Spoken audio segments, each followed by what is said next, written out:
There are places where the silence is heavier than the truth it conceals. In late March of 1922, a farmhand crosses a Bavarian field toward a lone farmhouse. His boots press into old snow. He knocks, but only the lowing of unfed cattle answers. This is Hinterkaifeck, where a single set of footprints leads from the woods to the house, and none lead back. Days earlier, the chimney smoked, now an uneery stillness. Inside the barn, beneath scattered hay, a family is found.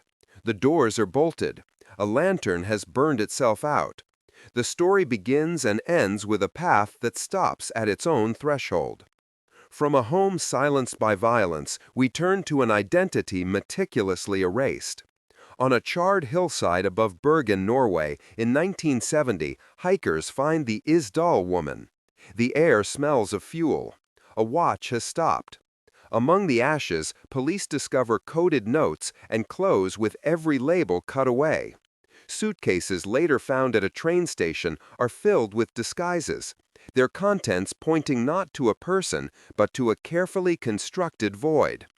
Then there is Dyatlov Pass. Searchers find a tent ripped open from within, a final meal left uneaten. 9 experienced hikers had fled into the killing cold, some without shoes. Their tracks wandered downslope toward the trees, a testament to a terror that made the freezing wilderness preferable to the shelter they abandoned. On Somerton Beach, Australia, in 1948, a different kind of mystery awaits the dawn. A man in a pressed suit rests against a seawall, his shoes freshly polished. He has no wallet, no identification, and no labels in his clothes. The only clue is a hidden scrap of paper bearing 2 words. It is finished. This fragment, torn from a rare book, leads investigators to a copy containing a faint, unbreakable code. He is a perfectly anonymous man at the end of a story we will never know. These are not tales of monsters, but of methods.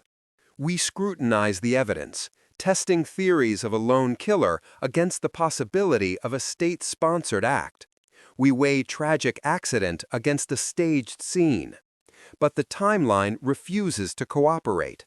Locked doors defy logic, and the simplest explanations crumble under the weight of bodies that do not return. The pattern is not neat, yet it repeats. Erased identities, cryptic messages, and evidence that pulls in opposite directions, complicating the very nature of truth. Today, we bring new tools to these old ghosts. DNA re-examination and genetic genealogy can give a name to the nameless. Digital archives can redraw a timeline. A clue, cold for decades, can suddenly catch fire. Yet, for every gap that closes, another seems to widen. The ending still stalls. And so we choose our words with care, to tell enough to honor the victims, but to admit the silence where the facts stop. In a world where every pocket holds a camera, these cases remind us that seeing is not the same as understanding.